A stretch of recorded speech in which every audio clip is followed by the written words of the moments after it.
And our top focus and beyond right now. Moscow has come down hard on NATO after the US and several EU nations gave the nod to Ukraine to use Western weapons inside Russia. And now it looks like Ukraine has already put it to use in Belgorod region. Authorities in the Russian city of Belgorod reported that a residential building has been hit by a Ukrainian drone. Reports emerged that the attacks were carried out by US-provided weapon, the HIMARS missiles. Open Source Intelligence Monitor wrote on social media X, and I'm quoting here, the Ukrainian armed forces appear to have likely launched their first attack on the Belgorod region of Western Russian utilizing US-provided weapons, with footage appearing to show the launch of at least 8 rockets from a Mi-42 HIMARS of the south of Vovchansk.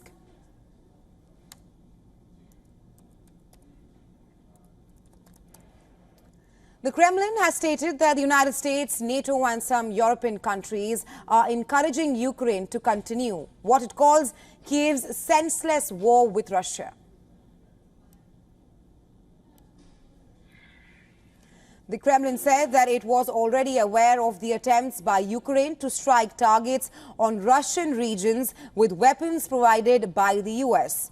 He said a pro-war mood was also being whipped up in Europe to the point of pre-war hysteria. The member countries of the North Atlantic Alliance, the United States in particular, and other European capitalists have in recent days and weeks embarked on a new round of escalations. They are doing this deliberately. We hear a lot of bellicose statements. This amounts to provocation of a new level of tension. Reports by Wall Street Journal say that France is intensifying talks with some European allies over a plan to send military instructors to Ukraine to train its forces. Meanwhile, NATO chief Jens Stoltenberg is urging members to commit to providing Ukraine at least $43 billion a year in military aid, seeking to ensure long-term support as war with Russia continues.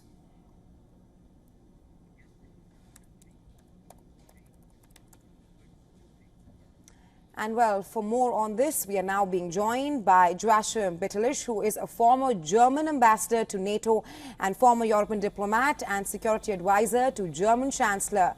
He is joining us live from Berlin. Thank you so much for joining us on the show, sir. I want to first start by asking you that Ukraine has clearly started using US-supplied weapons against Russian targets. Kiev used US-supplied HIMARS in Belgorod region. This after Putin warned that NATO members are playing with fire. How do you see all of this escalating the situation on the battlefield? In my view, it's not an escalation at all. It's a case of Article 51 of the UN Charter. It's the defense of a country against an attack from a foreign country. It is not at all a senseless war. If I take what the Russian spokesman has been telling us, it's a self-defense. And there has been an agreement on Friday between the national security advisors. Right. There seems to be a technical glitch right now. For all those tuning into WION The World. Self-defense. Right, sir. Please continue.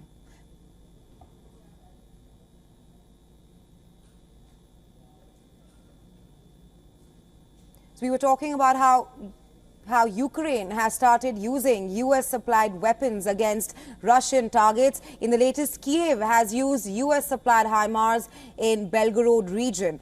And this comes after Russian President Vladimir Putin warned NATO members that they are playing with fire right now. The question being that how will all this escalate the situation on the battlefield, and perhaps to what degree? Well, it's an escalation in the sense that the Russians will come under more pressure and will have more difficulties to continue their attacks in the Kharkiv region. This is true. But on the other hand, for us, and this is the conviction, for example, of the Germans, who are the most reluctant in this field, is to say these are cases of Article 51 of the UN Charter. It's the case of self-defense against an attack from a foreign country, and this is no escalation. Therefore, the only way is, let's say, that the Russians stop this aggression against a foreign country. Right, so you speak of how this is a case of Article 51 and the case of self-defense. You are a former German envoy to NATO. Why was Germany reluctant earlier in supplying weapons to Ukraine and perhaps allowing Kiev to use those supplied weapons against Russian targets? We saw earlier how Germany was reluctant that it could perhaps drag Berlin into a direct confrontation with Moscow. Exactly, it's right. And the Germans were always looking at, let's say, avoiding any real escalation. And the Germans, therefore, have not delivered a weapon that the Ukrainians wanted always to have, and they still refuse. It's the so-called Taurus weapon, because the Germans were fearing that the Ukrainians could attack Moscow directly. But the Germans have said, after consultations, and I think it's the French president who has opened this way, this interpretation, is to say, yes, we allow Ukraine to use Western weapons in order to attack purely military targets from where attacks against the Ukraine, especially against the Kharkiv region, are executed. This is the aim, no more, no less. It's against military targets, not as the Russians do it, against purely civilian targets, as they have been doing, for example, last week against the supermarket in Kharkiv. Right, Ambassador. Thank you so much for taking our time and joining us here on WION with your insights. Always a pleasure.